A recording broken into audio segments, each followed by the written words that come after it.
and welcome to another episode of Bridges. These are conversations designed to foster collaboration and healing. And in this first phase, we are talking around topics of race, equity, and inclusion. I am Mskindness Ramirez, CEO of Club Kindness, and I'm here with the co-founders of Bridges, Toketivity, Lisa, Samantha, Nikia, and Tiffany Watkins. I'm so grateful to be able to do this again. It is, cut. See, I'm like more nervous. Okay, here I go. Today, we will be talking about standardizing inclusion in the workplace. This is important. We've talked about tokenism, opportunity. We've talked about Black history. We've talked about the war on drugs, mental health and the stigma, systemic racism, uncovering it, and we have lots more to discuss. But today, we're really going to give you some hard data and information and tools that you can take back to your places of business and to your communities and really begin the work of inclusion. So I'm grateful to be here. This episode is really important to me because I think it's going to really give us some practical resources for beginning the work that we need in this third reconstruction. So thank you for being here. I'm Samantha Montanero, the co-founder and CEO of Toketivity. And this episode is important to me because if we want to see deep cultural shifts around inclusion, the workplace is where standardized programming needs to start. Everyone deserves to feel safe and welcome at their place of work. Hello, everybody. My name is Lisa Snyder. I am the co-founder and chief innovation officer at Toketivity. This episode is important to me because for far too long, companies and institutions, large and small, have had their heads in the sand about the importance of making sure the people they are representing are represented in their own companies. If we are truly set up for long-term success, we need to prioritize standardizing programming. Cut. If we are to truly be set up for long-term success together, we need to prioritize standardized programming for inclusion in the workplace. Absolutely. Hi. Hi, everybody. My name is Nikia Delaware, and I am the Chief Creative Officer of Toketivity. And this episode is important to me because it brings up the question of what exactly does inclusion and equity look like person to person. Going forward, all of our collective efforts are for nothing if we do not have an agreed upon standardized protocol to follow for equitable inclusion in the workplace. Amen. Amen indeed. Hello, everyone. I'm Tiffany Watkins. I'm the founder and CEO of Vanguard Media Online. And this episode is very special to me. And it is because we spend an awful lot of time at work. Most people spend the majority of their life at work. Why shouldn't that be a place where success is fostered, where relationships are fostered, where there's an equitable playing field so that when you go home, you feel like you've had a fulfilling day? And I am very hopeful through this discussion and through the many discussions that we have that we are helping to create just that space for people. Welcome, everyone. This is going to be a good one. I'm really looking forward to this because this is exactly what we need to be talking about. The how. The how do you do it? In addition to what it looks like. And so I'm grateful to be able to facilitate these conversations with you ladies. I'm looking forward to being joined in a moment by our three panelists. And I'm really excited about our new format and my co-host Tiffany Watkins joining with that wonderful Q&A to really bring it all home. I'm looking forward to this discussion. Thank you, ladies. Thank you. Thank you. Thank you. You know, every time we have these Bridges events, I always want to make sure that the viewers are prepared for the conversation that is coming. It's powerful. It's often charged, and they are around really critical topics. I mean, anytime we bring up subject like race and equity and inclusion and tokenism, it provokes these stimulating feelings inside all of us, because we have an unfortunate history that we are now working to heal from and repair.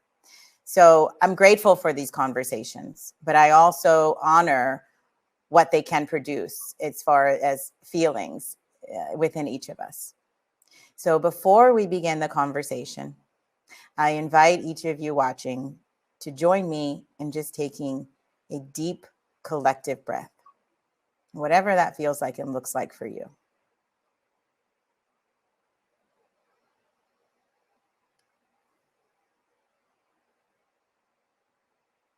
I like to imagine that there is a nose on my heart, and I'm literally breathing into my heart, allowing for it to be open and allowing for me to receive education and allowing for me to be compassionate and empathetic as I go into these dialogues. Sometimes things come up that are stimulating for me, even as the host, and I honor those feelings in my body and I breathe through them. So I encourage you to do the same. And we look forward to hearing what questions you might have so we can address them in the Q&A. And so with that, without further ado, I would like to welcome our guests on today's episode of Bridges, Scheril Murray Powell, Dr. Tiffany Bowden, and Ms. Nessie Alam, three very special women, diversity, inclusion experts, an attorney, all doing amazing work in their areas of study. And I'm looking forward to this conversation. I'm about to get smarter today, y'all. So thank you, ladies, for joining me for another episode of Bridges. Thank you so much for having us. Yes, thank you. Really excited about the conversation. Mm-hmm. Me Happy too. to be I appreciate. Thank you. Thank you. Sorry, Dr. Bowden. It's like, we're in the internet. Hey, y'all, I can hear you. You can just talk. Don't worry. It's wonderful in here that it doesn't really cut us off too much. So I appreciate that. I want it to feel like we're all in the same living room having a conversation about how we can create some real change in the world. So I'm looking forward to this today. I'll have you all really just quickly just introduce yourself, because it's always better when you can talk about what you do as it pertains to the subject that we're going to discuss today, and whatever call to action you want to give before we get into this conversation. So I'll start with you, Scheril. Yes, well, first of all, thank you to Toketivity and the whole crew for having me on. Thank you, Ms. Kindness, for the invitation. I'm really looking forward to this conversation. As stated before, Dr. Bowden, you know that I'm a huge fan of your work. Nessie Alam, I'm so looking forward to hearing your perspective. My name is Scheril Murray Powell, Esquire. I'm a cannabis, agricultural, and dietary supplement attorney. I've been in this space since about 2016. I entered this space as the original general counsel for Minorities for Medical Marijuana. And there was a lot of focus and push on diversifying the industry. Again, I think the three tenets as far as my activism has been around social equity, social justice, and social responsibility. So that's really what I drive in every conversation, every time I get to speak to an audience like your audience. Beyond that, I do a number of things in the cannabis industry currently. I do international registrations, so I've done registrations in Jamaica, in the UK, EU, for hemp and CBD products. I've been working in the hemp space for a number of years. I sit on a number of boards.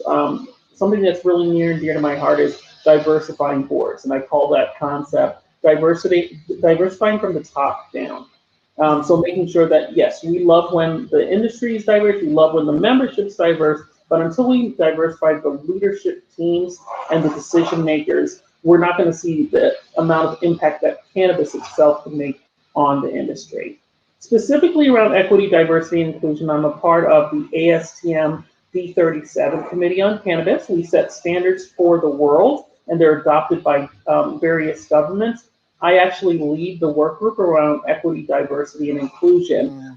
So it's a global deliverable, and we're just starting a project where we're surveying the D37 members so that we can understand what's the current diversity of that group and how we can make impactful change to make it more and more diverse. And when we're talking about diversity, we're talking about ethnic diversity, diversity, cultural diversity, including our specially abled or also called disabled individuals, gender diversity, and geographic diversity, as well as professional diversity. So thank you for having me again, and I am looking forward to our discussion. Me too. Thank you so much. I know this is, while we at Club Kindness and Tokeativity, we are cannabis-centered organizations, we really felt like as women in cannabis, we who better to use our voices to share, to create, to use that platform and really do something like Bridges that is designed to reach everyone. But I love how the work you're doing within cannabis and really working to create that diverse space. It's so wonderful that it's happening in an industry that we're at the beginning of, right? Post sort of coming out of prohibition and really having an opportunity to do it right and set a standard. So of course, I love that. I mean, that's what we need in that leadership down. We're going to talk about that. What does it look like? And as it comes from the leadership, how do we make that happen? So thank you. I'm looking forward to that, Scheril. Thank you, Ms. Thomas. Nessie, now I know you do not necessarily work within the cannabis space, but much like Dr. Bowden, your entirety of work is around diversity and inclusion, correct? Yes. So I'm in the business of conversation. I co-founded I Am Perspective with my partner in 2017, and we really started out with creating conversations between different people of races, gender, sexualities, different social issues. And so empathy and understanding was really at our forefront of how do we bring people together. At that time, it's so funny that we're back on video now, but we were really intentional about bringing people offline and into places where they can actually speak to each other one-on-one, actually look each other in the eye and have these conversations, right? Throughout all of our work, it has really expanded. What started out as kind of a community project for us turned into something more. It was a purpose and a passion. With everything that started happening last year, it really honed in on our business. We created our How to Be an Ally workshop, where we really deal with what we think people need to kind of have those uncomfortable conversations, addressing their unconscious biases, speaking about their privileges, right? There's various privileges. Even having this conversation right now is a privilege. And so, throughout our work, we have touched on, I think, hundreds of topics, and cannabis is one of them, right? So we just passed, I'm in New York right now. New York just passed, it's legal now here. But I remember Good 2 years job, ago. New York. Shout out to New York for having one of the most progressive cannabis policies thus far. And it's shocking because 2 years ago, we were having our underground events, right, where we were having these conversations around the biases that exist around the legal, if it was to become legal at that time, right? We didn't know what it was going to be like. There's still things that we need to address, right? There's still things that have to be spoken of. Who are the people that are using cannabis? There are biases against that, right? And so there are biases that exist within this industry, and there's biases that exist in the industry, right? So, there's a lot of conversations that need to be had. And so this is a perfect opportunity. I'm glad to be invited into this space, and I'm looking forward to speaking with all of you.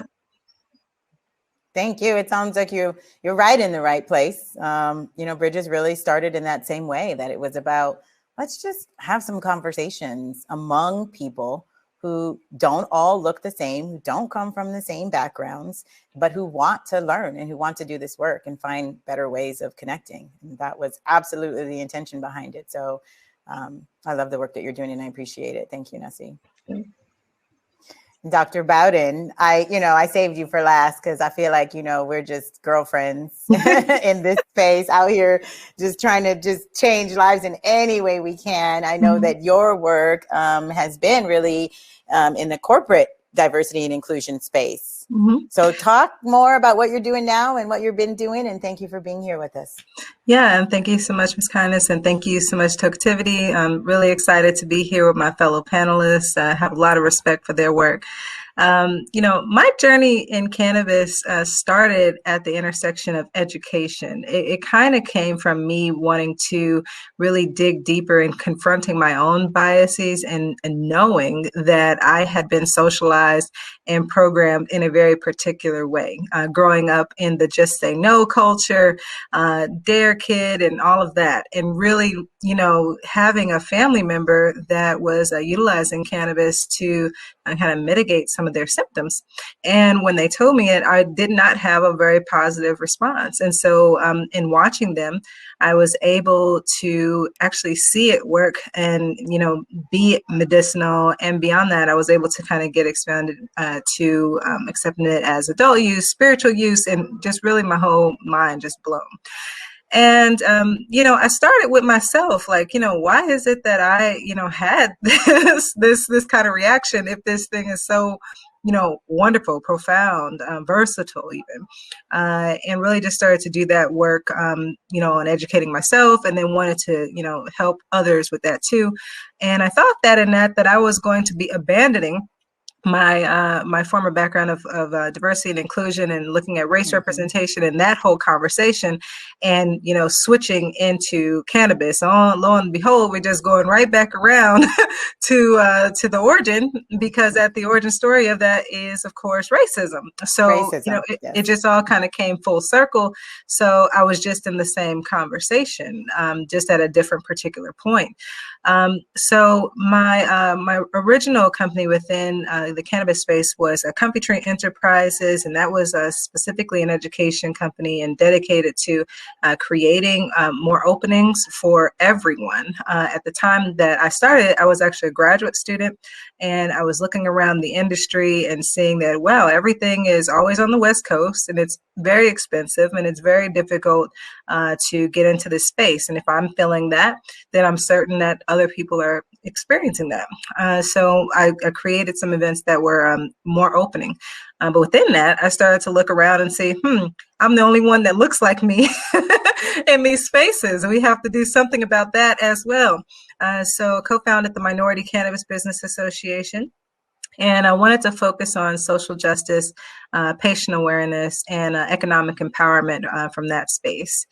From there, I really kind of went back to my roots with the corporate diversity training, and that's where everything is kind of centered for me right now, more so as like an independent contributor to different organizations, serving as a remote chief diversity officer for many. And also just, doing this work in other organizations too. I'm a global diversity program manager for Amazon.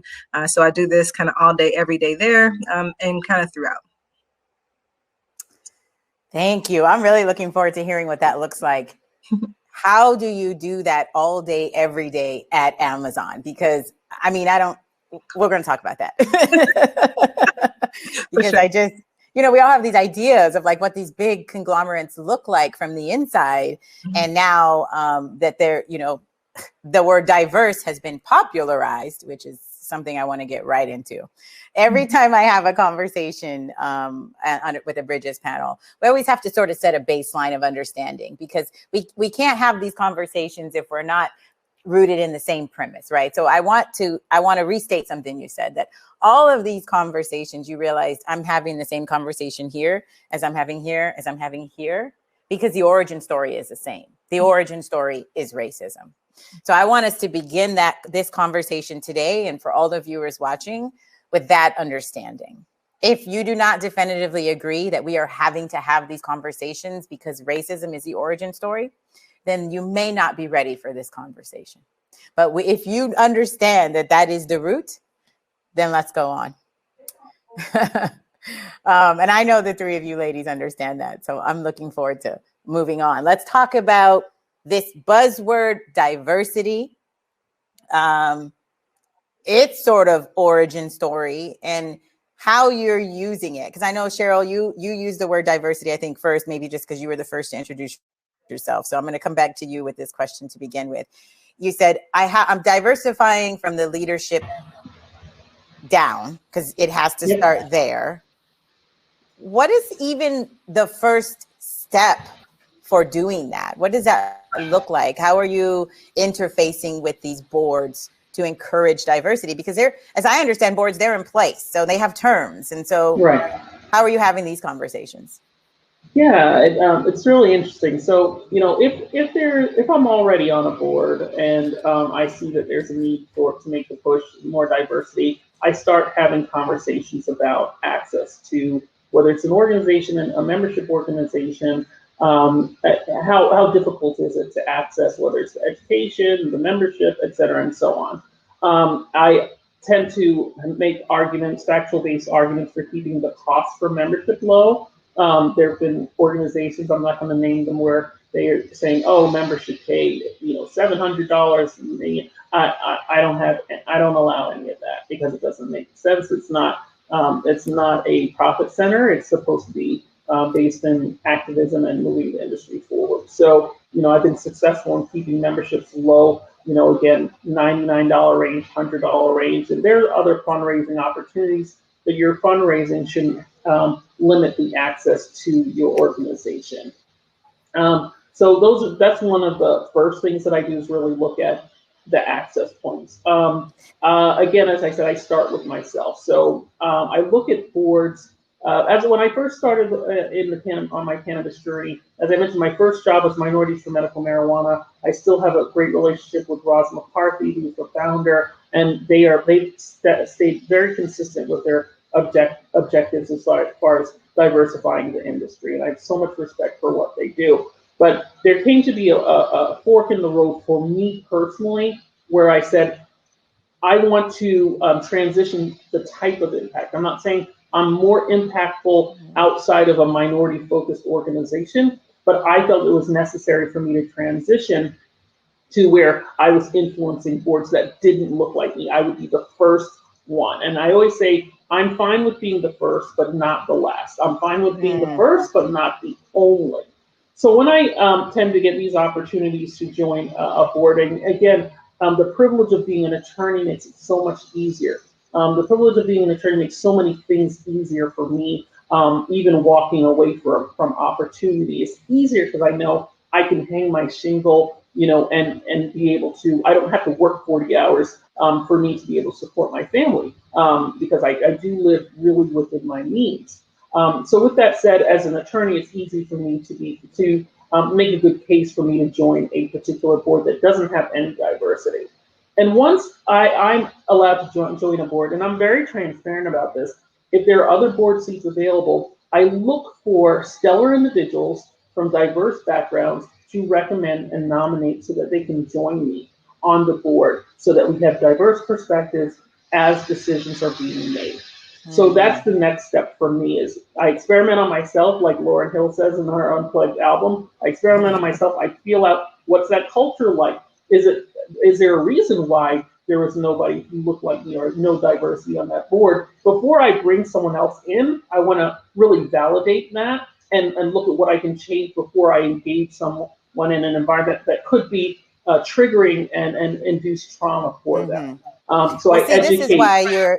This is why you're a leader, and this is why you're equipped to handle this, because you're talking about, you know, being fine with being the first. So that Definitely. First, you have to be okay with that. You have to honor the fact that I'm about to go in here and potentially like take on this firing squad, but I'm doing it for the team. And then I'm going to seek out the right people to fit in here and come in here and change this. But that requires a tremendous level of courage to out the gate. Absolutely, and I have honest conversations with the people that I'm bringing on. I let them know that they will be supported, and I encourage our allies on the board and hold them accountable for making that person feel welcome, and making sure that they are encouraging their peers to facilitate this diverse environment. And then the last point is, within these organizations, I make them responsible for diverse spending. So when they are selecting contractors, vendors, when they're doing their conferences, they need to work with people from diverse backgrounds and companies that have a certain level of diversity. And I'm comfortable having those conversations that, as mentioned before, make people uncomfortable and hold them accountable for the fact that we can't say that we support diversity just because we have diverse membership. We can't say that we support diversity because we've diversified our organization and we've diversified our leadership. We can't stop until our money, which is really important to us, is being spent in diverse communities with vendors, contractors, and conference facilitators, and things like that. And then if there's an opportunity for scholarships for memberships where they're free, I did that with U.S. Hemp Building Association, a very successful program called the Community of Color Outreach Committee, where we give us 50 scholarships per year. I made that nomination. I was supported by the organization. So every year, 50 members from diverse communities of color, are allowed to come into the organization for free, so that we can consistently keep this trend going for diversifying the industry and diversifying our organization. Okay, I love that. This is these are key points. This diverse spending as it fits into the whole puzzle, right? It's not just the hiring, it's not just the leadership.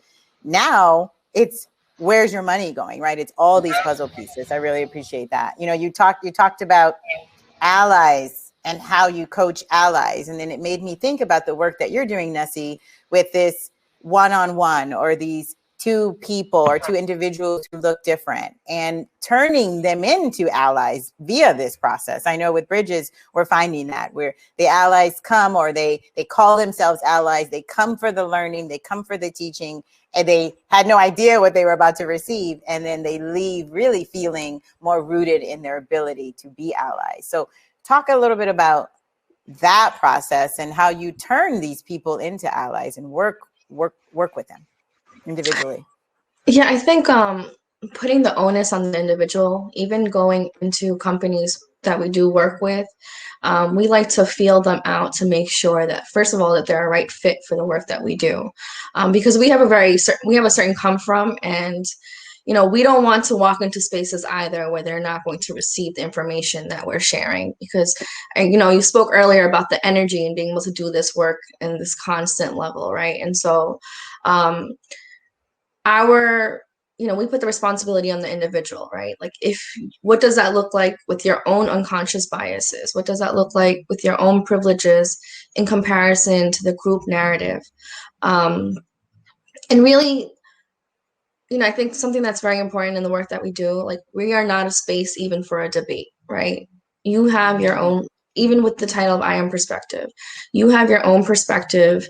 And when you walk into the space, you know, you might hear things that you might not agree with, and you might hear things that may shift your perspective. We don't even claim to change people's minds, right? Because honestly, I don't know. Like, we've had companies who want, you know, reports. How much less racist are we going to be at the end of your workshop? Like, you can somehow, you know, put a number on that or something.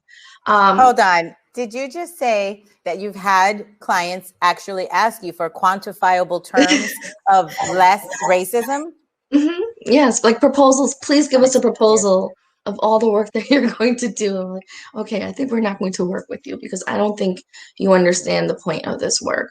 But now, so that does not become a teaching opportunity for you then. You have set boundaries around the fact that... Yeah, you got to set boundaries, right? Because in doing this work, there are people, you know, diversity has become, it's a trend now, right? It's a trend word. 5-6 years ago, what is diversity? Like, people were not spending money on diversity programs. Now it's a thing that they're spending money on.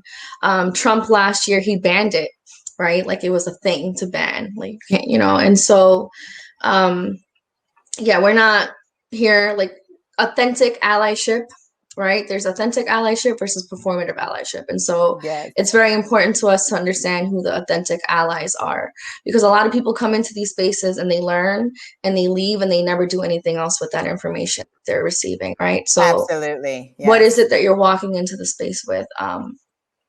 You know, I love that. I got to share this with you, Nessie. Dr. Bowden said, you know, when they ask you that, you should respond with, can you send me a quantifiable report on just how racist you are presently. Right. I Because just need to establish a baseline for lowering your racism. That gives us an idea of how racist it is over there, right? Like how bad it probably is that they would even ask that, right? Like, come fix us.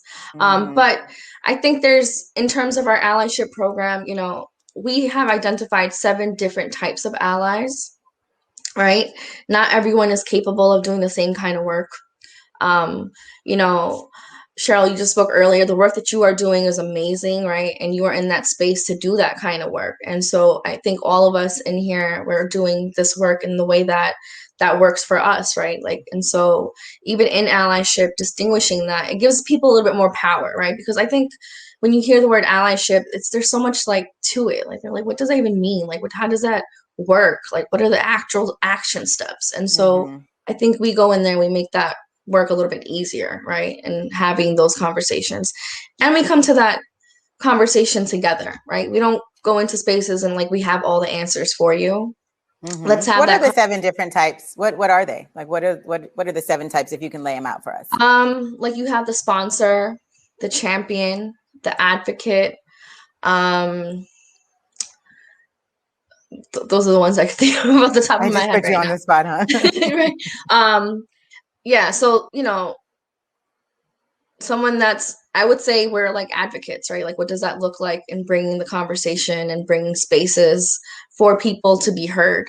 And so, you know, some people are just researching. Some people just need to learn right now. And that's their way of being an ally. Taking that opportunity, just learn. They never, you know, heard of racism before, or, you know, whatever it was, they weren't aware of it, whatever that is, right? And so some people, it's a learning opportunity, right? Like, maybe I'm not going to be the upstander, and I'm not going to be the one to stop something physically, but I can do something else, and I can learn something else, right? Like, we're not all vocal, we're not all that brave, and so because that's what it is. You're gaining. If anything, you're sharing how to gain empathy through recognizing and honoring your own perspective. Yes. Is that right? Yeah, that's beautiful. And I think, from an individual interactive standpoint, yes, I mean, it's got to start with empathy, and then you can't even establish empathy without first knowing thyself, right? This is how I see things. These are my internal biases, and oops, oh, now I understand it differently. I want to come back and circle back about what you've seen change since you've gone from in-person to digital events. But speaking about this energy and this energetic necessity and this requirement to meet all of these people where they are and the type of work that we do, I want to ask you, Dr. Bowden, one, what is that? How do you what's that day like? Give me a little snapshot of that. And then how do you find your clients? Because I know you are currently you're serving in multiple roles for various large corporations as a contributor. So you're taking this IP and attaching it and saying, okay, here it is for your org. Here it is for your org. How do you do that work all day? And give us a snapshot of what that looks like, if you can. You're on mute. Sorry about that. Yeah, so I'm a big proponent of meeting people where they're at, and that can look, like a lot of different things. I face a lot of different kind of energy in the field, from well-intentioned, kind and really trying to learn and grow type of energy to aggressive and hostile energy.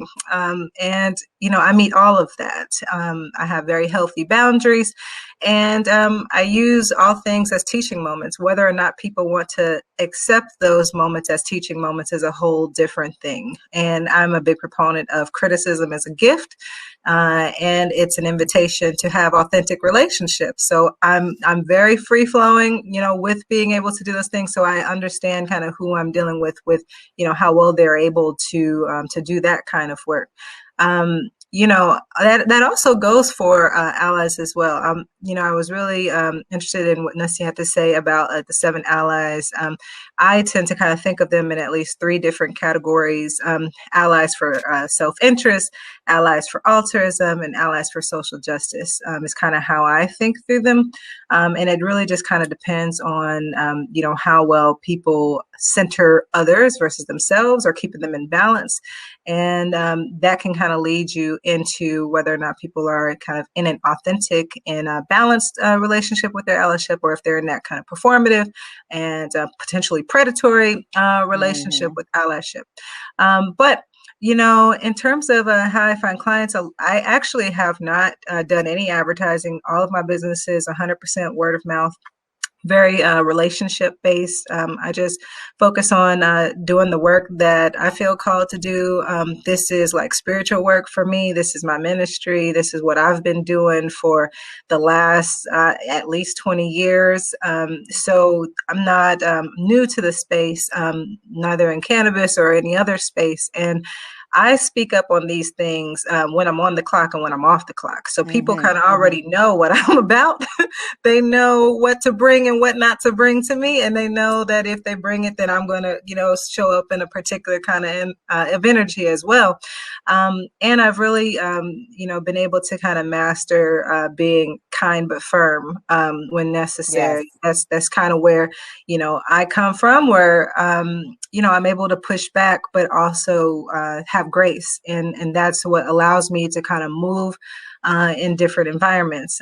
As it relates to, my work in the corporate space, we have people that will reach out kind of in a very similar way. I don't really put anything out there in terms of what I do, but with Amazon in particular, we're a very decentralized organization, and people just kind of hear about what you do, and then they start putting you on calendar to do workshops and trainings for their teams. And so I do that kind of work. But externally, I create lots of different resources. I'm very much free flowing and abundant with giving away education, because I want this work to be seen. I want people to really get it. It's not really for my benefit. Like, I want for people to actually heal, and for us to move into a space where there's a world that works for everyone. And because I actually mean that, I'm not stingy or selfish with myself and the things that I know. I don't want them to die inside of me. So I tend to show up. They don't if they die with you, I mean, what would be the point, right? Thank you for saying that. Yes. Exactly. So I love showing up. So that's ultimately kind of how I come into spaces. That's a common thread, though, here in this group, because Scheril, you said the same. I've allowed myself the space to contribute energetically, to contribute my information, because I do this work, I make money, I live within my means, and I've decided that as a part of this whole cooperative process, this is what I'm supposed to do, right? Absolutely. Yeah, I mean, I know you do so much work outside of this topic, Scheril, that really embodies that. And I'm hearing a lot, like, we show up as who we are. Like, if you're having lunch with me, you know what I'm about. If you're in a boardroom meeting with me, you know what I'm about. And if we're kikiing on Saturday over some drinks, you know what I'm about, right? And that's how we have to show up to do this kind of work. I'm interested, Scheril, in you talking about how you find your clients, how they have found you. And if you've noticed a shift as we've entered this, what I've been dubbing the third reconstruction. Yeah, thank you for that question. My clients really vary based on jurisdiction and legalization efforts in each jurisdiction. So it's really, I've been very, very blessed. God has blessed me, Jah has blessed me with the fact that I'll usually have at a time like one really good client, really consistent client, that I go on an entire journey of how they want to build their organization with them. Usually they're a startup and they end up being super, super successful and international in a global organization. And then I'm not saying that's because of my contributions alone, but I think it's because, I've been really placed there where I can help them set the right foundation. And when it gets to the point where there's the need for international work, I'm very comfortable in that space, one, because I've been blessed to be well-traveled. I've lived overseas. I've lived in Europe. And, I have a definite affinity with Africa. And my ancestry, my direct background, my ancestry is African, but my direct ancestors are Jamaican. So I know the Caribbean really well. I have a lot of resources there and contacts there. So the organizations tend to get to a point where those skills are very valuable to them. So I think my role with them transitions from, hey, I need a lawyer because we're having a problem in a particular city. Literally, this is how I tend to find my clients, and I'll go in, whether it's a municipality or something. If there's an arrest in Iowa, I'll be brought in for those situations. But we develop a relationship, and I pay a lot of attention to compliance issues. I stay in touch with the laws in as many places as possible, so I can give them the heads up. Hey, this is a bill that's going on, or this just passed. You need to register all your retail locations. So part of that is preparedness. And, I spent, again, just talking about earning, let's be honest about earning. So I would say, 60, 70% of what I do is free. I don't get paid for it sitting on these boards. Not that I shouldn't, but I don't get paid for it. And that is part of my contribution to the industry. So that's the reality of the work that I do. However, I lawyer to fund my activism. Right. And that's why I teach college to fund my activism. Correct. And that's why I have to be. And to pay off my student loans. Correct. And that's why the relationships that I build with my clients are very important. There are clients that have gotten to the point where they're like, we don't need her anymore. And I've been dropped without any notice. And sometimes they need me back, and sometimes they don't. So building good relationships with my client is really important. I only take clients that understand my activism, so they know. Like for most of my clients, they know that, hey, if you're going to be paying for me to speak at conferences that related to what you do, and if you're going to pay for me to go lobby XYZ, you're also going to be paying for me to speak at conferences where I'm just educating. And again, I've been very fortunate where I can set those expectations up, and I'll say, I'll mention your brand, and I'll talk about your support of my activism. But that's my expectation, and that's how I've been fortunate enough. Yes. That's how I've been fortunate enough to do the work that I've been able to do. Is really, I've had really good clients that get it. I set that expectation in the beginning. There are people who have not worked with me. I had a recent, and what I love about the other panelists and what they said, they said boundaries. Boundaries are so very important. Having these uncomfortable conversations, very important. So you will be called a troublemaker. You will be accused of drama, like legit. Good trouble, though. It's good trouble.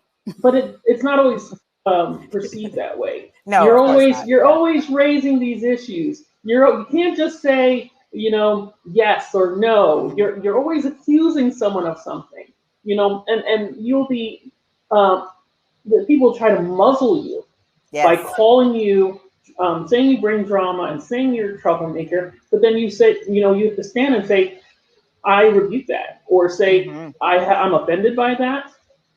And I would like you to refer to what I'm doing as using factual arguments to ensure that we have a diverse environment. Yes. I'm using factual arguments to ensure that we do not have disparate treatment.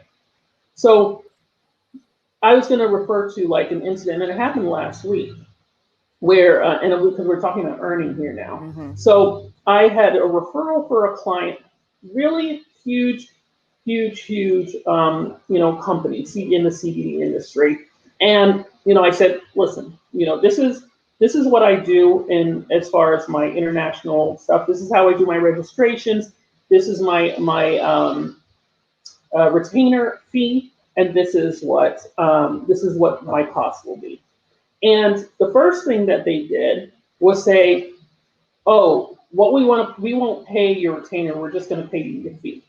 So I reserve that for clients that I have worked with over time that I can trust them to pay me, because I've lost tens and tens of thousands of dollars just saying I'm going to charge you, I'm going to bill you for it later. So I don't even get on the phone typically with a client who's supposed to pay me until they pay me. And it doesn't matter if you are the mom and pop shop or just someone who's kind of curious, or you're or you're hundreds of millions of dollars in value as a cannabis company. So the first thing, which again, that's a trigger for me, but some people like to negotiate. Some people think they're being cool when they negotiate like that. So I said, you know what? All right, no problem. I'll send my first week's amount as an invoice. So you just pay the invoice ahead of time. And then I said, it would be great for us to have a call later on. All that we have to do is just go ahead and take care of this amount, and then we can talk tonight. And again, this call is 8 p.m. when I have a 9-year-old kid, right? So I'm taking time out of my family time because there's a deadline to get what you need done. And, you know, so I'm going to say, we'll expedite, no problem. I'm going to ignore the little pivot with my retainer, which if I were an attorney who was a white attorney, you would not make that maneuver, but I've had that maneuver played on me so many times that I'll accept it, but I'm not getting on the phone with you until you pay me straight up. And then so that is something. I'm sorry. Go ahead. Keep going. One more thing. So when because we're talking to ladies, we're talking about you know, earning in this business and the realities of this business, and where diversity plays a role in how we are treated as far as being valued for our work. And then like 5 minutes before the call, I said, hey, we may need to reschedule this call. I haven't seen payment come across. Then I got this scathing email. This is the most unprofessional response I've ever gotten. And I said, I've been very flexible. You didn't want to pay the retainer. You know, we'll go ahead. We agreed that you would pay me this amount. I need to be paid up front. You've been in the business long enough to know this is a shady industry. So people are going to act like you are crazy, you are wrong, you're asking for something unreasonable. When you're saying, I told you before you agreed that you wanted me to work for you, how much I cost, how the payments work. This is not a surprise to you. Right. So don't expect me to start doing my work without payment, because when you're sending out your products, you're not telling people, hey, I'm going to ship it to you and then just pay me before it gets to you, right? So those are the things, when we're talking about diversity and inclusion, we have to talk about value. We have to talk about paying people what they're worth. We need to talk about something that's really uncomfortable in diverse spaces, that when we do start earning money, then all of a sudden we don't want to hire people from our own communities anymore. When we start earning, we want to only hire people. So you're talking about talking to the people of color in the organizations now. Absolutely. Once they've reached leadership positions, you got to be able to check your bias now. Oh, that's oh man, that's a whole nother. Absolutely. Or a lot of startups, a lot of entrepreneurs, again, the beautiful thing about our business is we have a lot of activist CEOs, people or patient CEOs that have, you know, they had an idea, they had a concept, and they got in early because they were part of the legalization effort. And now they're CEO, they have a company and it's doing well. God bless them for it. But when you get to that point, you can't, one, stop doing the activism, and you can't stop trying to circulate your funds within that community you started with, or your own community, your own ethnicity, or other people of color. And well, that is something that we struggle with as a community. We continue to struggle with the cycling of our dollars. And now I'm hearing that application into industry and the psychology behind, like, I moved, you know, quote unquote, I moved out the hood and then I never looked back, you know? And so that is, and you're working with startups, building business, industry, leadership. And so you can have those conversations out the gate. Like, this is how you start your entity and this is how you do it right. Tiffany, Dr. Bowden, you are over here in this giant conglomerate. And now, as I understand what you described earlier, you said it's really decentralized. So you are a contributor or a consultant, or you're available to Amazon, but they can pick you up from anywhere in the world and say, come and teach our team. What are you teaching them? Because they're already hired. So you're not telling them hire more Black people. Where's your Black leadership? It's in place. So what does that practice look like? You know, all organizations still have room for opportunity and growth. You know, when we're talking about it within the context of a large scale company like that. And, you know, Amazon is doing some things that are right. Like, most companies don't have a decentralized approach for diversity. And it's really just like, you know, you have one department and those are the diversity people. And, you know, it's usually like the people of color that are kind of regulated to that work. Where Amazon does get it right right, is that they do have a decentralized approach where you have a centralized diversity team, but then you also have diversity that's kind of echoed throughout all the different line leads. I happen to be on the centralized team, so I help set standards for that the rest of the organization, if you will. What's like a do this, then do this, then do this? I know you can't make it ABC, but yeah. So, I mean, so one of the things is like, people will, start with wanting to start with the diversity conversation more often than not. Everything seems to kind of often fall on this recruitment conversation, whether that's like, getting more bodies in as it relates to new hires, or it could be customers. It can be, really anything. The diversity conversation is in general where people want to start. And I'm not even really talking about Amazon. I'm talking about everybody. This is where everybody wants to start. And really, kind of what Scheril said earlier is that you really need to make sure that you have that inclusion component correct before you start going out and recruiting and, pipelining all these people in, because ultimately what's going to happen is that you're going to bring in people into a hostile environment and then they're going to go right back out the door. If you're not focused on retention, then, you're really not doing the work. And if you're not focused on, pay equity, you certainly are not focused on retention, because those people are not going to stay. So equity and inclusion are, the ones that I tend to focus on the most, because if you're doing those things, the diversity aspect is going to come along. It's not necessarily the case that if you do it the other way around, that things are going to work out. If you focus on diversity, you can still lack inclusion. You can still lack equity, so really the ones to focus on are inclusion and equity.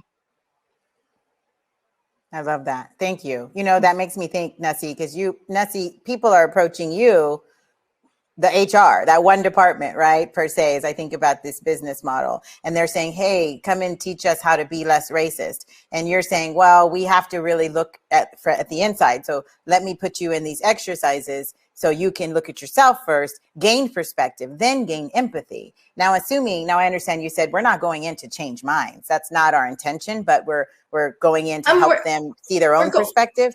We're teaching them, right? You're teaching them, right? But you're not necessarily saying I'm going to change your mind. But what have you seen? Like after you do these exercises and the team comes together and they have these breakthroughs, how has that translated into the business and what it looks like? And has it impacted their bottom line, or what's your feedback you're receiving?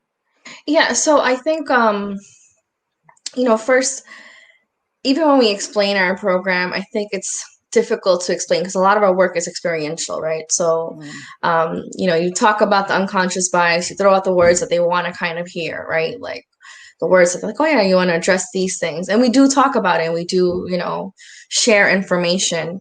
But once you put people in the space and we, essentially lead them towards different conversations, right? That we're letting different conversations with each other and within themselves. It really gets them to start thinking about what that looks like for them, right? What happens when you ask someone about the biases that they have been discriminated against, regardless of their background, right? You could be white and still have biases that were enacted on you. There's height, there's, all sorts of things, right? And so when you start to think about yourself and you place yourself in those shoes, it becomes a different kind of come from, right? Because now you're able to be like, all right, I would not want this for myself. So really, I think some of the work that we do is really just how to be a better person, right? What you don't want for yourself. And so I think like really offering humanity, like this lens of humanity through a shared experience that may be outside of race, right? But just understanding what it's like to feel that pain. Is that what I'm hearing? Yeah. Just to offer a story through whenever we started hosting conversations around the crime and punishment perspective, right? Does the crime fit the punishment? And, how should inmates be treated? And how does it impact the communities, right? It impacts family members, it impacts whole communities and societies. And so just sharing one story, there was this one woman who attended the event and she was fortunate to not have been impacted by anyone through incarceration, right? So her viewpoint was very conservative. She was like, they get what they deserve, right? But sitting across someone that you know, I guess for all terms and purposes, she could relate to, and hearing him speak about his own brother who's in the system, right? Now it's a different kind of come from. And so now, you know, at the end of this conversation, she's like, oh, like maybe I was not, you know, I didn't think about that. I didn't think about all these other people that it impacts. And so really leaving I've gained new perspective. Yes. Yes. I mean, Love that. you know, and the hope is that they always do gain that perspective. We just don't want to promise it, right? Because I think when you know, tell people like you are going to come here and change your mind and, you know, make you think differently, they're already resistant, right? And so taking that away, right? And then, you know, you being in the space, there's a level of openness anyway. And so how has the work changed though? Because I can see how that could be very impactful in person, you know, practicing meditation myself, you know, being a devout Buddhist for many years and following different modalities of spirituality and touching, connecting and feeling that energy and looking eye to eye. It can be very intense. I mean, for the physical boundary, but what happens to that process when you take it into a digital space? You know, when this all first happened, we were like, wait, how is this going to work for us? But I think now people want to be connected more than ever. And I think in Zoom, you know, when you're in person, there's a level, you know, you can kind of drift off, you can go into your own space.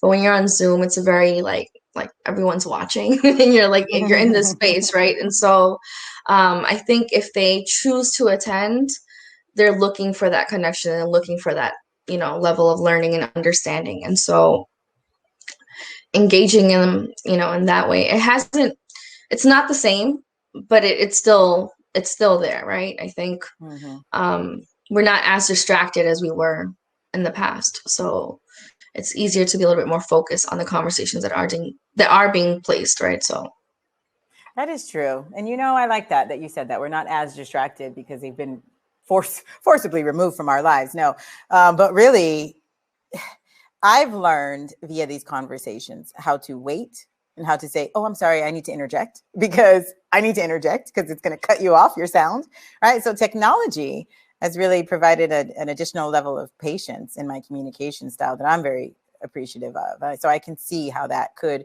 absolutely be still a positive thing in your business, a positive pivot, right, that you had to make. You know what, we could talk, I feel like, all night. I have so much more I want to ask, but there have been questions coming in, and I know Tiffany Watkins is going to join us in a moment with a Q&A. And so I do want to ask you all just one final question from me before Tiffany joins us and we go into this next segment. This is a big question. It's going to be big. No. What is, just from the perspective you're coming from, because you all do such wonderful work, and I feel like it's all the same and complementary, different industries, touching spaces, right?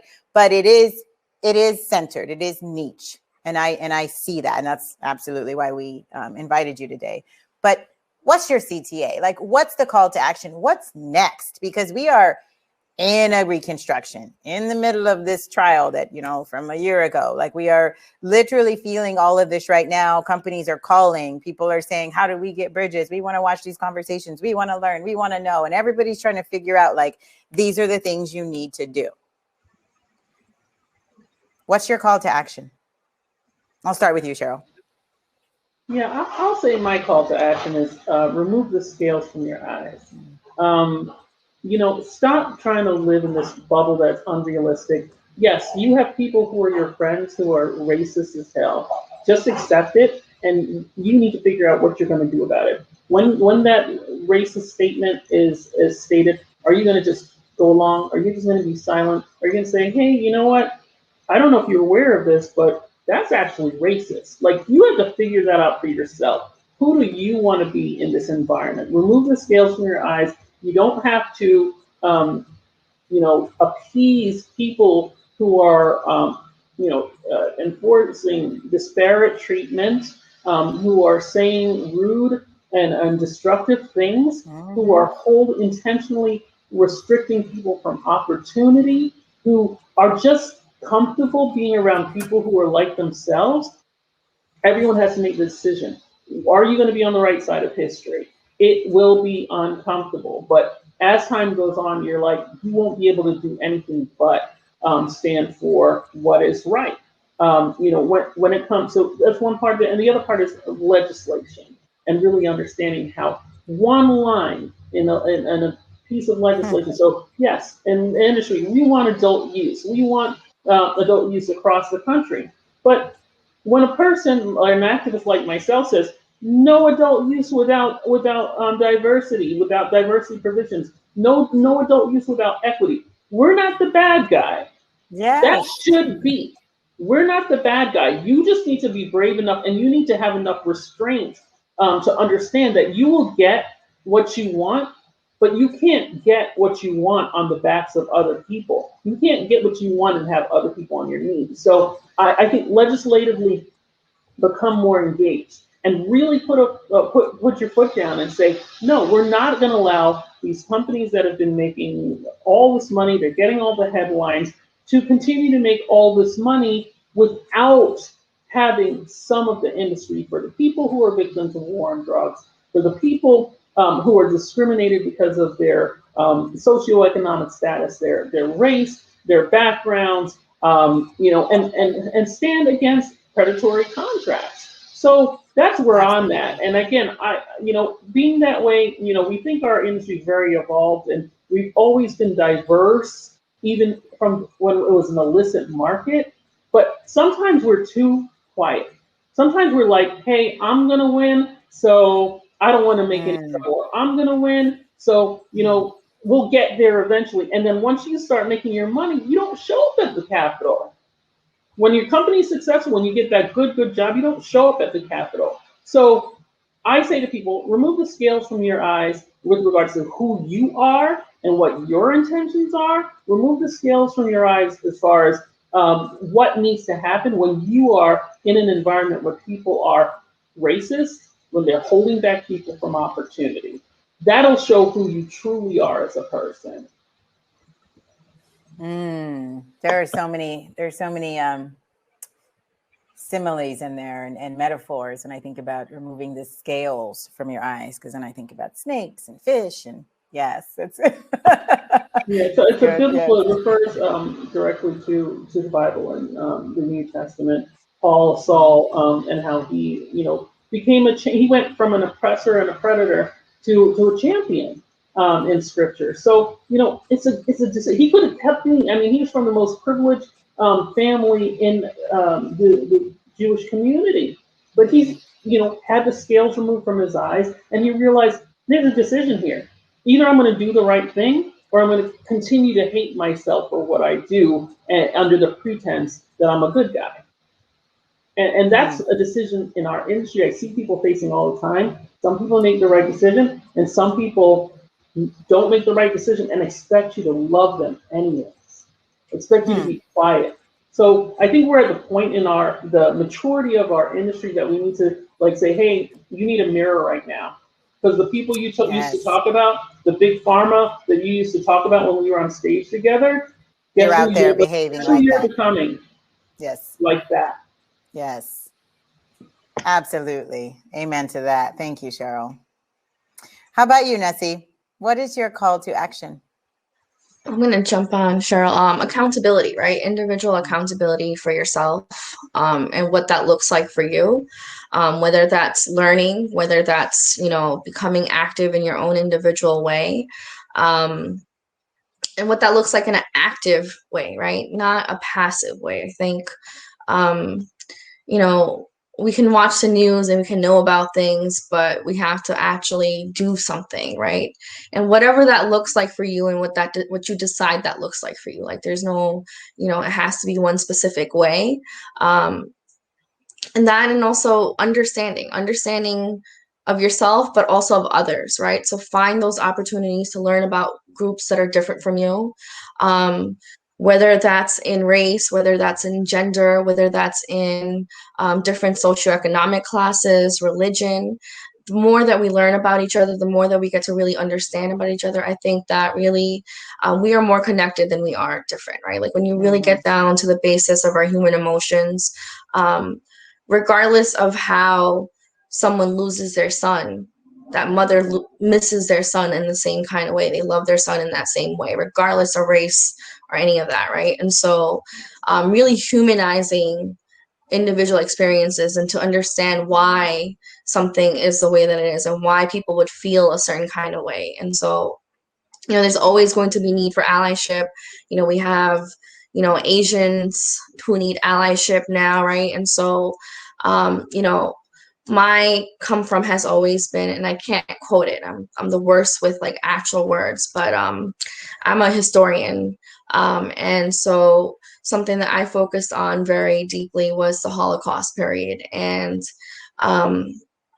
there's this one quote, and I'm paraphrasing right now, right? But when they came for us, there was nobody left to really like support us, right? And so while any group is being, deprived of all their privileges and all their rights, we're not where we are meant to be, right? So we all have a role to play in this. And so accountability and understanding and empathy. Mm-hmm. Yeah, it's the first they came the poem. Yes. So first they came for the socialists and I did not speak out because I was not a socialist.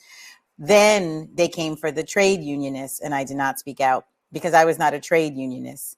Then they came for the Jews and I did not speak out because I was not a Jew. Then they came for me and there was no one left to speak for me. Yes, they left out the enslaved people, but yes.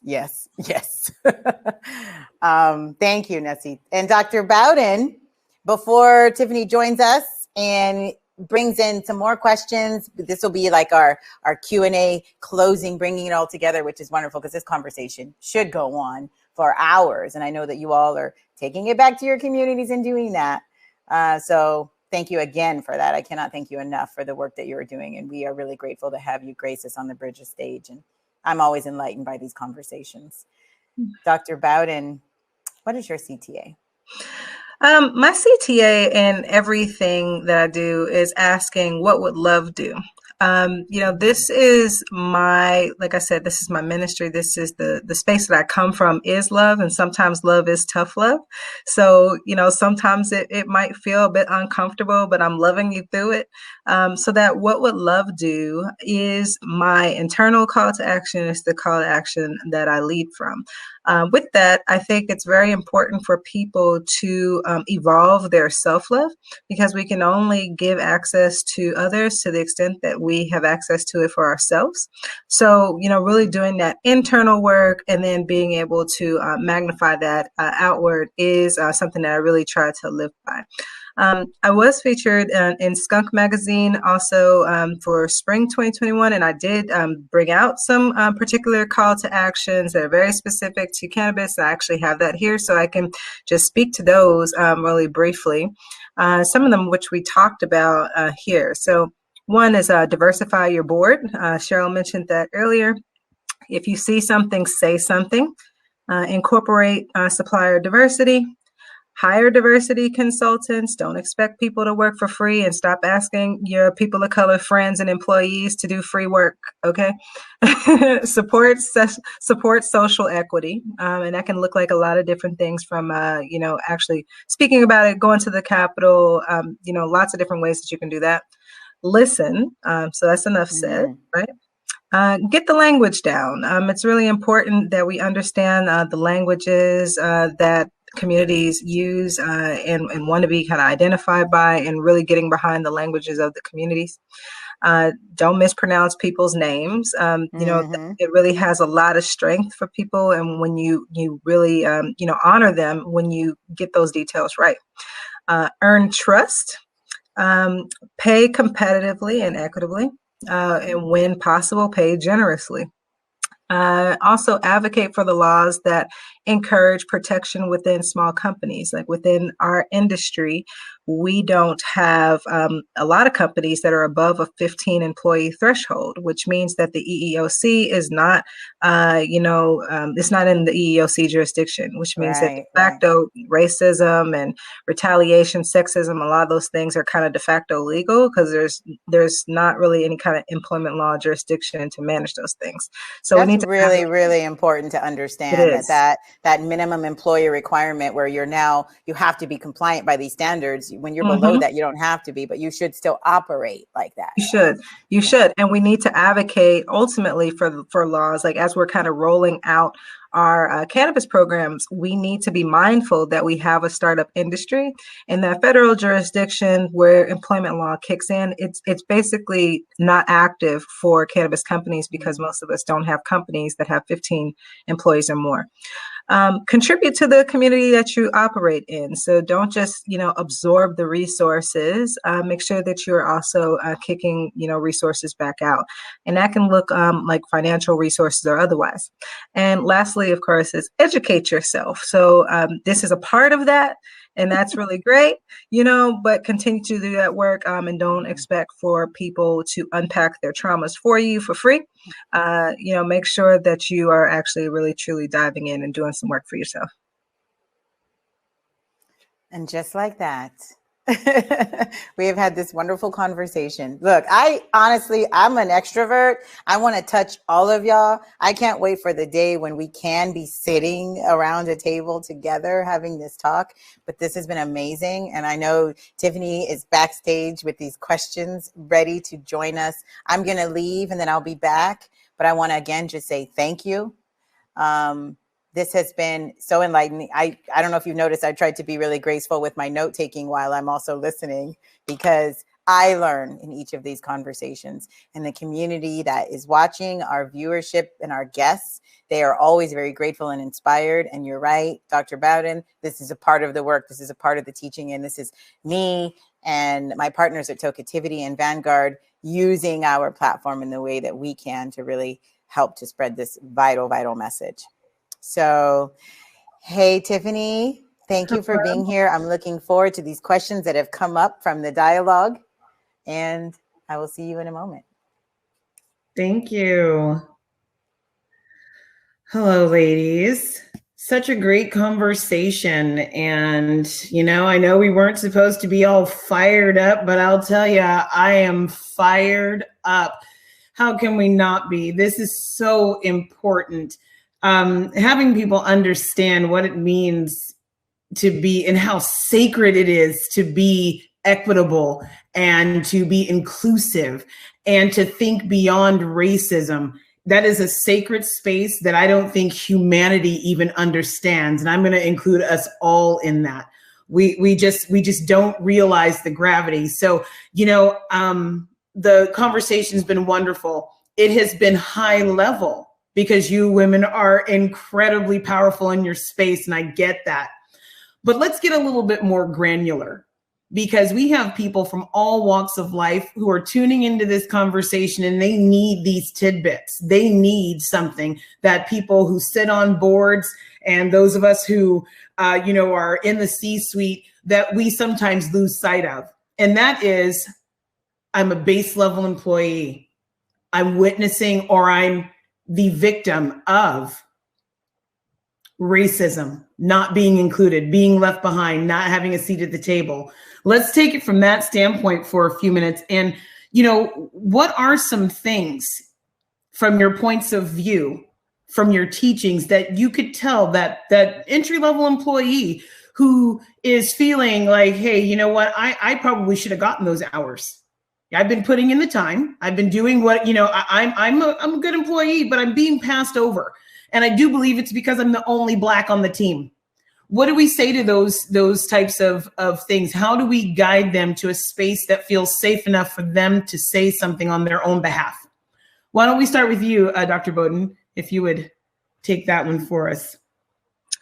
Yeah, this is not really an uncommon thing, I would say.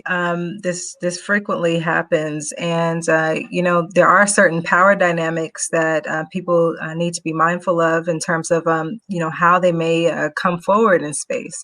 And this is also why it's really important to have allies, because those power differentials are often there. Being able to have sponsors, being able to have people that can kind of, protect from some of that blowback and be able to raise voice in a way that is safer is critically important. But, ultimately, sometimes there are those times that we need to speak up for ourselves, and there's nobody else that's there to advocate for us. And it is okay to advocate for yourself. There's different ways to be able to do that. So some companies have mechanisms in place to be able to kind of provide that feedback and being able to talk directly to a manager or HR. And other times those things are not in place where you need to be able to raise your voice. But in doing so, it's really helpful to be able to come from a fact-based place. That's one of the easiest ways to get people to listen to you. So that can be like a comparison of your pay versus information that you found on Glassdoor. It can be some other kind of internal company framework. And in a way, depersonalize it. It's personal, but you kind of, for that conversation, depersonalize it and come with your ammo. That way you can, refer to that data, and rather than get dismissed as like a kind of a personal issue and then dismissing it like, oh no, it's not a Black issue, or it's not this kind of thing, and you're being emotional. It's really important to come from that place. Agreed. And that's wonderful. That's a wonderful way to look at it for self-advocacy, and to feel comfortable in the space of going, hey, this is what's happening with me. And this is how it's happening. Scheril, you're an attorney, and so I know that you find the value in this documentation. How can we put forth to basic employees how important it is to document your day the moment you feel something is going awry? What are some easy steps for documenting things on a daily basis, should that become necessary to advocate for yourself in the future? Yeah, that's a great point. So I get these stories all the time in our industries, outside of our industry. It's happened to me, and then you have to kind of think about what am I going to do about it, right? So a lot of times, and I'm sure all of us on the panel have said, it's not even worth it to fight. I'm going to start looking for a job. I'm going to start looking for a job because it's a hostile work environment, and it doesn't come from the accusation of not achieving in a lot of cases. Sometimes it's because you achieve too well. You do too good of a job, but people are threatened. So documentation is very key as far as how you're doing your job, how you're performing, where were you asked for feedback, any feedback that's been given, emails from your stakeholders or your clients or your peers saying, you helped me, you did a great job, keeping track of that information. I always suggest using your personal calendar so that you have the dates, you have the times when these types of conversations have happened. Like, I worked for a government agency in the past, and it started out with, hey, aren't you an overachiever? Don't you have your stuff together? And I was like, oh boy, here we go.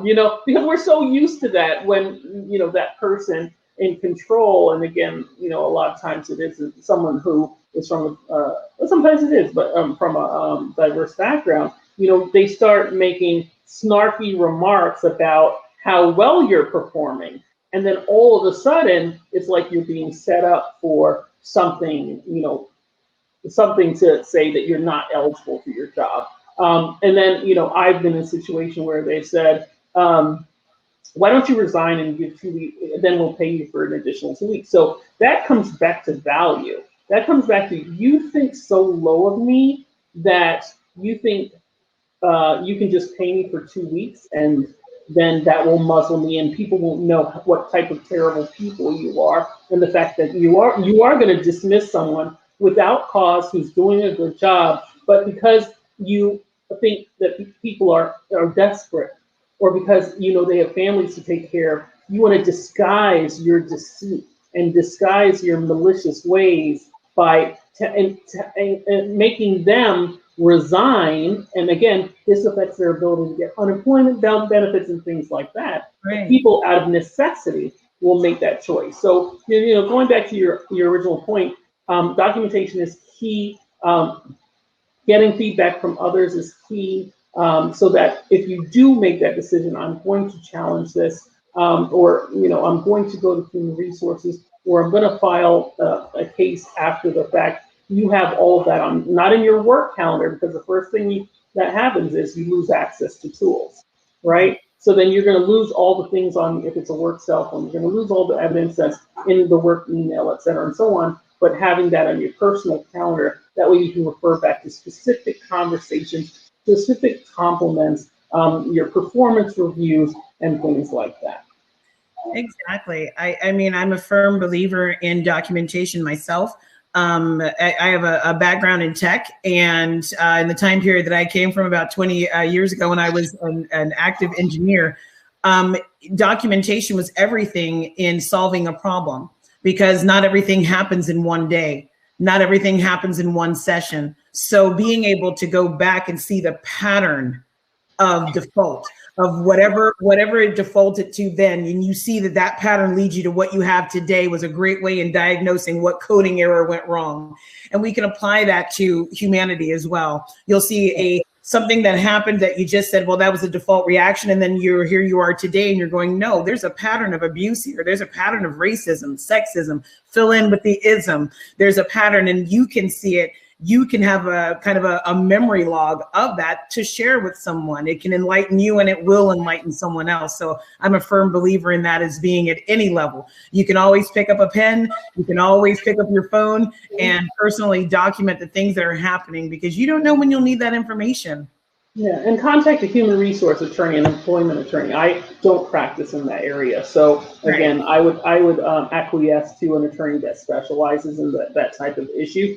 I just know because, being someone who I've always taken pride in my work, I've always tried to be a high achiever. I've seen that happen over and over again. It's happened to me since I was in college, where, it's just like that person who gets triggered by the fact that you're trying to learn as much as possible, trying to do a good job. Then all of a sudden they're finding fault with you. And then there's the, why don't you resign so that you can get like a little bit of pay, and then we can go on acting like we're great people.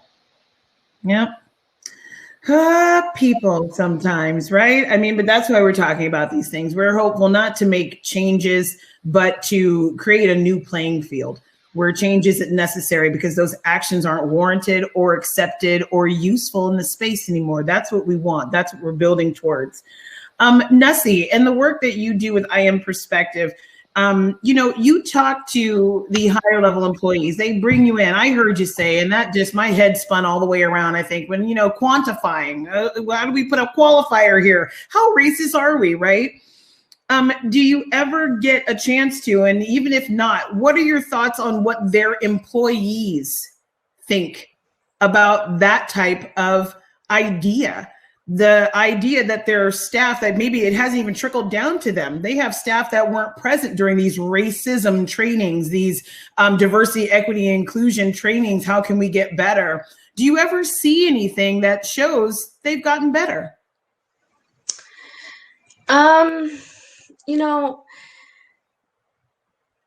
Long term, I can't say, right? Because once we leave the space, right, you can't really say like happening in that space, because people are people and they put on fronts, right? And so we can only really go based on the energy that we feel. And so, there have been some trainings where we left and we're like, I don't know what that's going to look like for these employees after we leave this space, right? We can create the space and hope. The intention is that it remains, that there's enough people in that employee base that keep that company accountable to what they just spoke about. But there really isn't, like, there's no accountability. Like, we can't go in afterwards like, okay, you didn't do this or you didn't do that. And so it's like, it really goes back to that individual space. Like, did they do it? Are the employees going to hold them accountable now, right? Because that really goes on them now, right? Like, okay, we did what we did. And if they don't, right, if they promise certain things and they don't hold up that, then that's on the employees to kind of decide now, okay, either they're going to bring it up again or they're going to decide to leave, right? I've left many, even coming into this work, I started this out as a community project, but I was working for the federal government at that time. And so I've left many jobs because it did not just the integrity wasn't there, right? And so I could not remain in that space. And I realized that's not the situation or case for everybody. Some people, you know, they are where they are. Right. And so you kind of have to work with the best we have, right? We're in an imperfect society. It's not perfect anywhere. So really, wherever we're going to go, there's going to be things that we're going to have to deal with, especially as people of color. And so understanding that even in those spaces, right? Like there's some things maybe, you know, I think having that conversation, at least the company's paying for it, right? At least there's something there where they're like, all right, we're going to do this now, right? Which maybe they didn't do prior. So that's a step, right? Like, okay, well, at least we have to acknowledge it. And so steps, right? It's steps, it's and it's going to take time. Right? It's a baby step. And, you know, I asked the question, I know it's a difficult question to get a real answer wrapped around, because you don't go back. You don't go back and survey, well, did you do it? But you get an idea, you yourself said you get an idea if you really think that work is going to be something that trickles down to their smaller teams, their lower level teams, or if it's just going to stick there in the ether of the upstairs and, you know, check a box off for them, right? So I guess you can kind of tell by the employee engagement, right? Because there's some workshops we go in and the employees feel free to speak. And so, you know, we can tell if there's something there, like, okay, they at least feel free to speak. And there's other spaces where we're going in, they're just like, okay, you know, and so then you know what that really is, right? And so, yeah. And so, Dr. Bowden, you're saying that you do have sort of some data there as the companies heal from these processes. A little bit more. Yeah, it's really important to really honor that people and organizations can evolve and heal. Like that's really important to understand about our work, because otherwise, you know, what's the point of us doing this, right? But there's a lot of debate about, like, how do we know that this work is working? And, you know, so one of the things that I do is, like, prior to starting, is that we do some assessments. And those assessments can be along the lines of employee sentiment, can be about retention. It can look at, you know, what exactly is going on as it relates to their hiring decisions and their bias in their hiring decisions, as well as what the representation is within different divisions. If and when people are put on promotion tracks, how often do people actually get to go through? Are people being put on PIP plans, like performance plans? And if so, why? Looking at what the culture, you know, is, and how do they describe themselves versus how do employees describe themselves?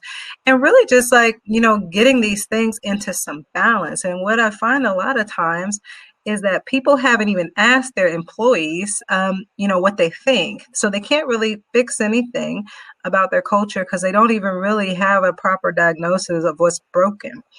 So, you know, really just starting there and getting a sense of, you know, where are we at? You know, from an employee standpoint, or whether that's an external customer standpoint, and then using that as a kind of a baseline to be able to push forward and agree on, okay, well, what is our ideal scenario? What does it look like? And you can use best practices for that, but you can also incorporate, where does the organization want to drive to? And if we're moving towards that goal, then we have progress. So we align on what that progress looks like in the beginning. Love it. And it's true. Companies can heal. We all can heal. And even for a person like myself, the fight is always on. I've been an activist for over 30 years. So fight is kind of it's in my mantra. It's in my zone. It's where I go. But I do like to remember that people do heal. We fight so people can heal. We bring up issue and we fire people up so they can think about what they're doing, why they're doing it, and they can make changes that are desperately needed in order to heal. So thank you for bringing up that point, that companies can mirror our actions in humanity. They can ask for help, make the changes, and absolutely heal from it. So let's just end on this question. It was brought up earlier in the discussion about people who allies, and maybe not being so brave. Maybe you're not brave enough to be a direct ally. So that look at those layers of allyship. What is maybe each of you? What is the top thing that you would share with someone to embolden their position as an ally? They see something happening. They know it's not right. what can they do to kind of empower themselves to just say something, leave a note, do something? Scheril, let's start with you on that question. Yeah, I'm gonna let the experts speak to like the step actions for that. But I think for me, it starts with, what would you want someone to do for you? If you were that person who was receiving disparate treatment, if you were that person who was being locked out, if you were that person who was being humiliated, if you were that person who was dismissed and talked over in every conversation, what would you want someone to do for you? And I think that's where you start the discussion, and that's when they're going to find their courage, because you can't expect other people to be courageous when it comes to your position, but you're not willing to find that courage for other people. So, I just gave a talk for women in Ganja for the country of Jamaica with the Ministry of Health and other and National Council on Drug Abuse, and that was one of the things that we were talking about. Is just like, you have to put yourself in other people's shoes, and we encourage men. It's about women in Ganja, but I said, I'm going to speak to the men. Thank you for working with us, and thank you for being the man who said, don't discourage that little girl from wanting to study math and science. Thank you for being that man who, when a woman is being dismissed, you spoke up about it. When someone's being spoken over. Those are the things you can do, because you wouldn't want it to be done to yourself. You wouldn't want it to be done to your mother. You wouldn't want it to be done to your daughter, your sister. So think about it in those terms, as far as the people, yourself, and the people you care about. What would you want someone else to do? And that's where you find your courage. Or if you don't find your courage, then you have to hold up the mirror to yourself and really take in the fact that you are a big part of the problem. There we go. Self-search works almost every time, right? Nessie, same question. How do we embolden someone to step forward with some form of allyship? Yeah, Scheril definitely brought up some great points around empathy and creating that, right? I think maybe kind of, sometimes we want people to step in, and then there's the people who are not stepping in, but they're bystanders, and they're not, they're actually creating the problem, right? And so giving people the choice, which one are you going to be, right? Like, are you going to be the person, like, I think it's the craziest thing. I live in New York City, so I'm going to use the New York City subways as an example, that we have videos of people who fall into the tracks. And we have videos of people who fall into the tracks, but not, that they're getting pulled out. Like, why, who is the person that's taking the video of the person falling into the track, right? And so really just like, what is your place going to be, right? Like, what are you going to do? Are you going to be that person who's taking that video? Are you going to be the person who's going to go and pull them out? And, back to what Scheril said, like, what would you want to happen for you, right? And so bring that back to like accountability and like really the moral aspect of things, right? So,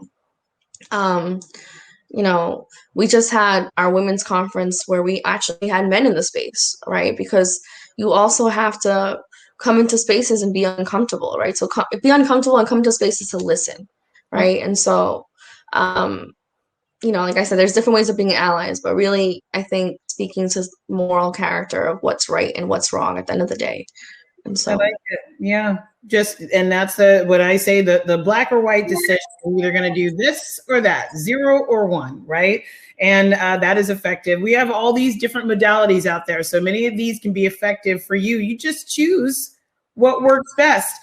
Dr. Bowden, and your thoughts on this? How do we embolden someone into allyship? They see something happening. What do they do? Well, I think it's first important to understand that allyship requires bravery. Allies know that they have something to lose, potentially, but they're more insulated than others. There's really no space for timidity in allyship. You can't really have it both ways. You don't do ally work to be comfortable. So let's just address that, just straight away. This is not the space for you if ultimately you're trying to be comfortable. That said, there's different ways that you can show up and be bold in terms of where you show up and how you show up. One of the places that I like to elevate is think about what is your why, and come from that place. Like, what is your why in the world? And understand that you can start very powerfully from that place. Like, if your why is that you want to help people experience more love on the planet, well, who is at threat of being erased? Who is at risk of not being able to experience that in the same way as others? And just start from that space, because that's ultimately going to be where your passion is and your boldness is going to come from. But if you're coming from an inauthentic place and coming from a space that you don't really care about, that you don't really have any awareness of, it's not really going to land the same way. And that doesn't give you an excuse to not learn new things. You definitely need to expand yourself and learn new things. But I'm saying in terms of where you can start is from those spaces that you already care about, and know that people don't experience those spaces in the same kind of way. But lean into ultimately what makes you uncomfortable. Ask yourself, why does it make you uncomfortable? If speaking up makes you uncomfortable, why does speaking up make you uncomfortable? Maybe you're trying to protect yourself from being rejected. Is the other person that you otherwise would be trying to be an ally for, might they also be concerned about being rejected? And who ultimately has something that's greater at stake in that instance? So, I have there's a couple of studies that are out actually that talk about allyship in the workplace, where there's a lot of white people who think that that they are allies in the workplace. I want to say it got up as high as about 85% or have you. But Black women and Latinos, they don't feel that they have allies in the workplace to the same degree. It's significantly lower. I want to say it might be like in the 60s or so. And so then what is going on there that we have this disproportionate kind of understanding of what allies are and how they show up? That's something that we really kind of need to dig into. So for people who are thinking that they're allies, I think it's really important to check in on what that work looks like and what is it that's needed, and how do people want their allies to show up, rather than showing up from a space of how they want to do it. Because sometimes, writing a check and walking away is not what powerful allyship looks like, right? Sometimes, writing a note or, waiting till after the meeting and saying, hey, that thing that somebody said was really uncalled for, and I really hate that you went through that, is not really what's needed. And what's needed is for you to speak up at the moment of the injury and use your power and privilege to interject. So these are the things that bold allyship requires. And if you're not going to be bold in your allyship, then you're probably wasting time, if not causing more injury. That is 100% true. If you're not willing to step forward in the time frame that something is happening, then you really are aiding to the problem. You're aiding to that person. Saying it behind, oh, hey, girl, I'm so sorry they said that to you. That was, I wouldn't have been able to take it. Well, then why did you take it? Why didn't you say something right then and there? That is what it means to be an ally. And I don't think many are prepared to do that, because that is a real big risk to take, because you're going to get it from your peers. You're going to get it from everywhere. And so I get it. It can be a fearful stance to take, but it is one that is very, very necessary. And let me just say one more thing too, to add to that, is that allies are going to make mistakes. You're not going to be perfect. There is no such thing as a perfect ally. And I think that people are constantly, frozen, trying to say all the right things, do all the right things, not make any mistakes. And there is no such thing. Matter of fact, if you're actually doing this work and doing this work boldly, you're going to make many, many, many mistakes, because you're going to be here for the long haul. And the best allies are the ones who know that in advance and can be humble enough to pivot when they make those mistakes. Yes, ma'am. And learn from Completely agree. We welcome Mskindness back to the stage. Hello. Hey, I'm just back here clapping and hollering and so grateful for this dialogue, thinking about how, Tiffany, with these Bridges episodes, these conversations, we continue to push the message of check yourself. check yourself, and then check yourself again. Yes. And that is what it keeps coming down to. Be willing to show up, be willing to listen, be willing to be wrong, be willing to make mistakes, be willing to be challenged, and then check yourself again. And be willing to learn. Yes. Yes. To learn. This is just like, man, you know what? We just keep doing this work, and I'm so grateful. I'm grateful for the ladies who give their time and show up here. And this is so powerful and so necessary. Cut. This will not be in the recording and post-production. We also pay the women that come on these panels, and we're real proud of that. And we are working on a cooperative business model that will continue to pay the contributors of this vital, vital, vital information that is coming to the people. Okay, back. So yes, I mean, this conversation is amazing. It's enlightening. It's intelligent. And I love how, Tiffany, you said, you know what, that's been real high level, but let's bring it home. Let's say it loud for the people in the back. So I love that. It's got to be inclusive. It's got to be inclusive. This has been another episode of Bridges. This is a conversational event series that is designed to foster collaboration and healing. Today, my co-host Tiffany Watkins and I, the ladies of Tokeativity and Club Kindness, we have all been joined by three amazing panelists: Scheril Murray Powell, Esquire, attorney at law, Dr. Tiffany Bowden, and Ms. Nussi Alam of I Am Perspective. We are grateful. We are looking forward to the continued conversations that this one has encouraged. And we can't wait to see you again. Thank you for being here with us. Yeah, I just want to add that you can find me on www.cannabiziac.com. We're an incubator to encourage inclusivity in the industry. So go to cannabiziac.com. We have a lot of events, a lot of free events and things like that. So thank you so much for having me. Thank you, Scheril. We will absolutely put in post-production all of who you are. We're going to make sure that you get shared. We're going to tell everyone what you do. We are going to make sure that you get new clients. That is what Bridges is about, because the work you're doing is so vital, so important. But tell us how to find you as well, Dr. Bowden. You can find me at www.tiffanybowden.com. And also my Instagram handle is @rootedgoddess.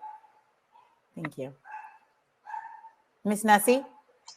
Yes, you can go on our website, www.imperspective.com, and our Instagram is @i.amperspective. Terrific. Thank you so much. I'm so grateful. I'm going to say goodbye to you ladies, and then we're going to have HQ come join us back on the screen, and we'll say goodnight. How are we feeling, Tiffany? That was so good. I was like so glad you came in and did that, because I was like, I know that I wanted to like ask so many more questions, but it was going to go 3 hours. So you came in with I was like, answer that question. Like, what about the people in the back? Yeah.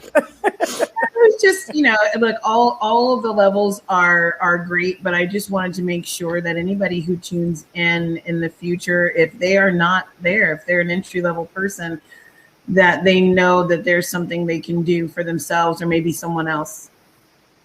Thought it was important. Yes, thank you. It really was, because we covered like executives and boards and Amazon and interpersonal communication.